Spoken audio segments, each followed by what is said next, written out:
Welcome in, OutKick the show. I'm your fearless leader, Clay Travis. I hope all of you are having fantastic Mondays and you had stellar weekends wherever you may be across this great country or this great land. We have got a lot to dive into here, and then I have to go and hop on with the Fox News crew here for a bottom of the hour hit, also scheduled to be on with Sean Hannity tonight.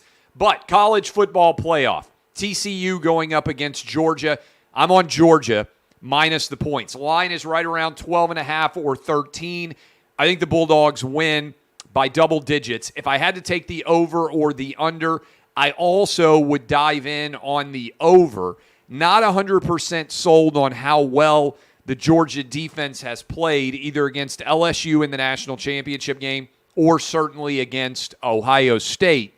But I think with all this time to get ready, and given how well Stetson Bennett has been playing, he's 28-3 as a starter, has won a bevy of games in a row. I believe we are sitting now at 15 straight wins for the Georgia Bulldogs.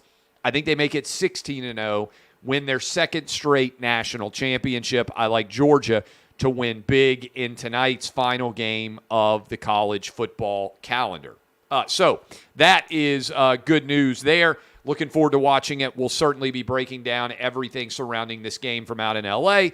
tomorrow. A couple of other things out there. Aaron Rodgers, late last night. It felt like the way he left the field.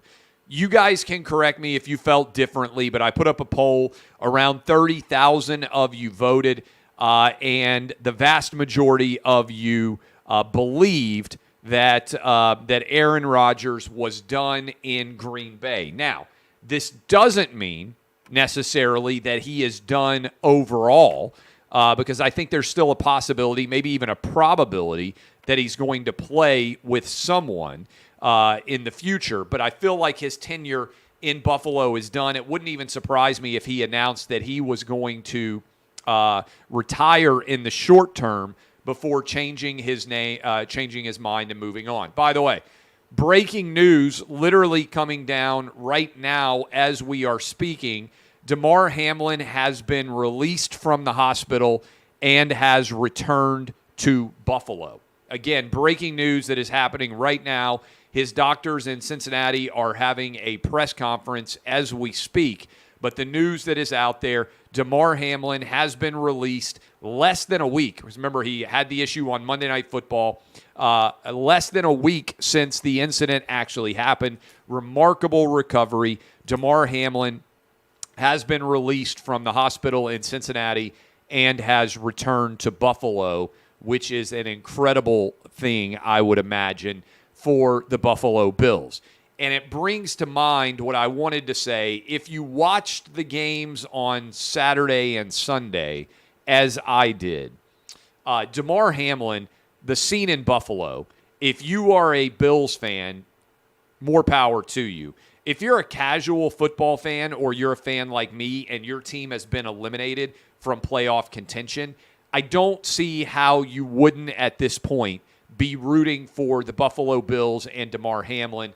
The way that he scored, the way the Bills scored to begin the first play since he was carted off the field and nearly died, kickoff return touchdown against the Patriots. Incredible scene for anyone who was watching this game live. You really can't make it up sometimes. And I would argue that Damar Hamlin, in the way that he has united the entire American sporting public, feels like the antidote to the entire Colin Kaepernick era. The whole Kaepernick era was about trying to be a victim and to slice and dice victim culture. And I've always said this, and sometimes people are still stunned by it when you bring it up. I wish that nobody ever had to get shot by police, right? I'm very anti-death, as I've made it clear for a long time. But did you know that 75% of people shot and killed by police are white, Asian, and Hispanic? Just 25% of people shot and killed by police are black. I think that blows people's minds. if Colin Kaepernick really wanted to protest police shootings, I've said this for years, why not protest all police shootings of all races? It would have fundamentally changed the trajectory of that story. Still, kneeling during the national anthem would have been very controversial, but at least would have been a unifying protest. What I've seen from the Damar Hamlin situation, it feels like Damar Hamlin's medical condition brought people together in the NFL in a way that I've never seen in a modern era. Probably the most that I've seen people united in the NFL since 9/11, honestly. And if you think about that, it is really refreshing to see white, black, Asian, Hispanic, everybody coming together, regardless of what your religious background is, seeing everyone praying together as we did. It is what sports is supposed to be about. Over $8 million raised. Everybody, for Damar Hamlin's charity, everybody came together, and it felt like extended a hand in welcome and fellowship in a way that I have not seen in the NFL since 9/11. It is the single most unifying event, and I thought it was incredibly gratifying. That's a generation ago since 9/11 happened. This is what, to me, sports can represent. It brought us all together in common fellowship, and I give immense credit to everyone who was involved in helping for that to occur. So, having said that, now that we know Damar Hamlin is going to be okay and he's been released from the hospital, I think it's important to know exactly what happened to Damar Hamlin and how could he be helped going forward by using him as an example, not only for his own health, but also for other people out there who might face similar health-related conditions. And so for Damar Hamlin, Dr. Fauci came out in a CBS interview and said no one could discuss what happened to Damar Hamlin and even asked the question, could the COVID shot be involved at all? And that makes me convinced that we need to have this discussion because Dr. Fauci has been wrong on virtually everything COVID-related, especially as it pertains to the COVID shot. He told us that if you got the COVID shot, you would neither get nor spread COVID. Both of those have been proven to be false. He told us you wouldn't go to the hospital or have severe health-related issues. False. He told us that you would not die with COVID if you got the COVID shot. False. So when he's coming out and saying you can't discuss whether the COVID shot might have been involved in any way, first of all, it's anti-science. Secondly, it makes me want to talk about whether the COVID shot might have been involved even more.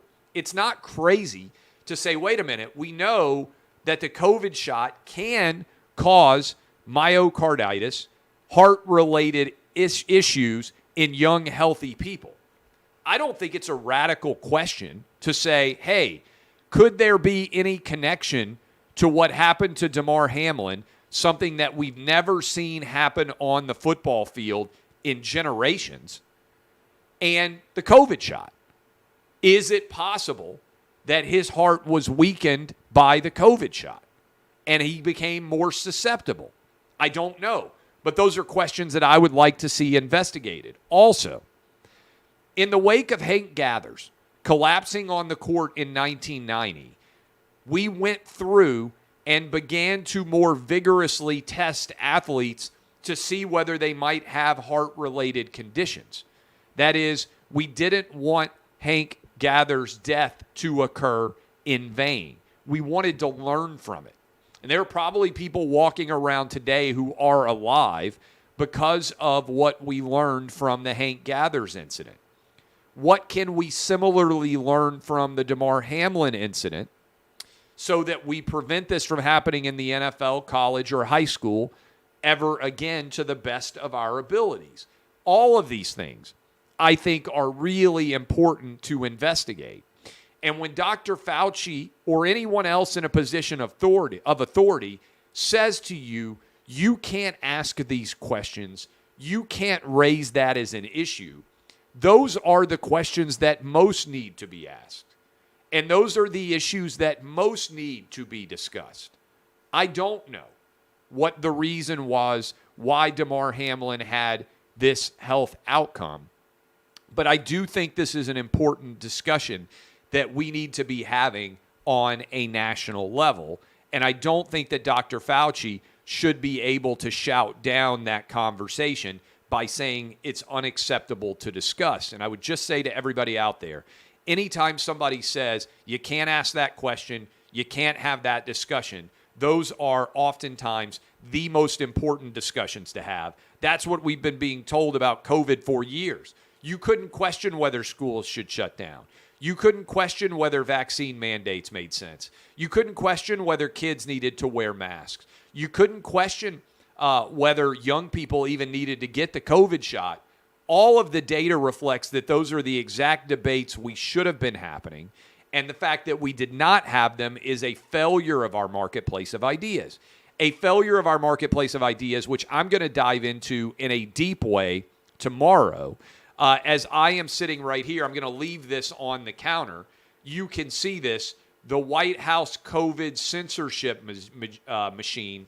I'm going to discuss this in earnest tomorrow because I think it's an important revelation about clear First Amendment violations that have been occurring at the behest of the Biden administration. And I'm going to explain in a long form exactly why all of this is so important. But I've got a hit coming up on Fox News, so I don't think I'm going to have time to do it today. Several other stories that are out there. Texans blew the number one pick. Lovie Smith has been fired. So is Cliff Kingsbury, by the way.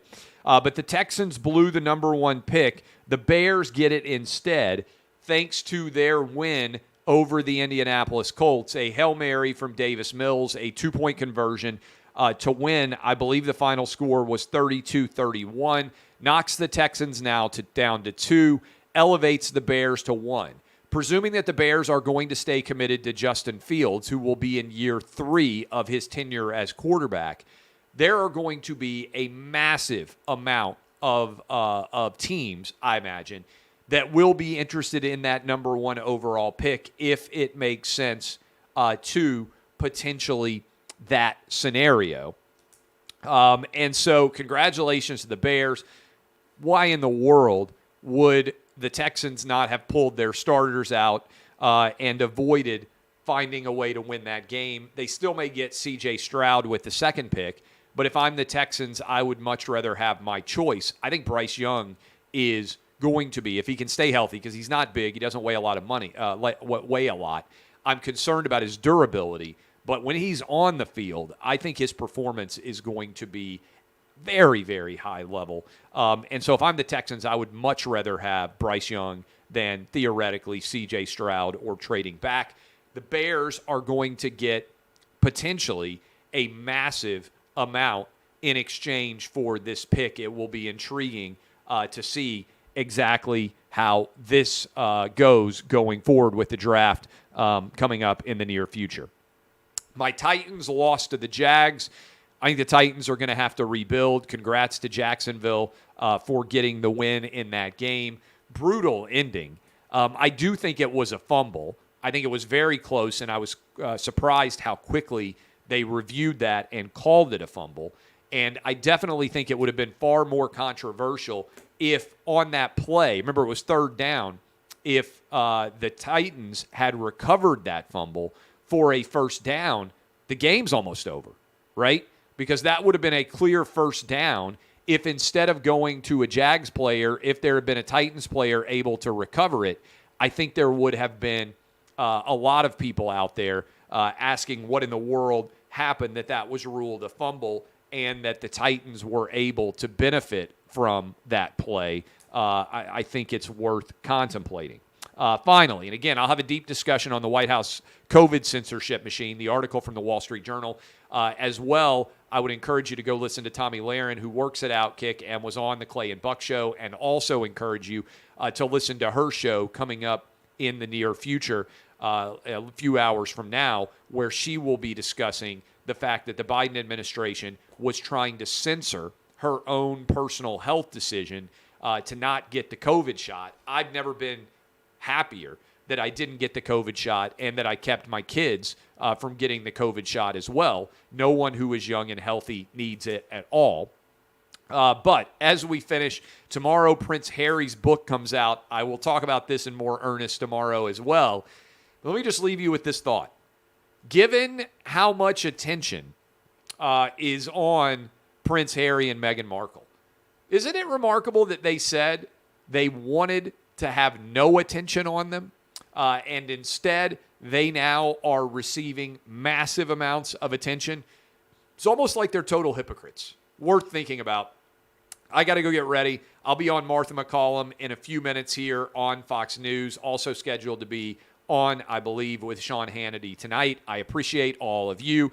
DBAP unless you need to SBAP. I am on the Georgia Bulldogs tonight. I also would be on the over if I had to choose the over or the under in this one. Hope you guys enjoy the game. Tons to discuss. Going to be a busy week. Hope all of you are back into your normal schedules. All my kids are back in school now on a Monday. Hope that your life is getting back to normal as well. As always, DBAP unless you need to SBAP. I am Clay Travis, and this has been OutKick, the show.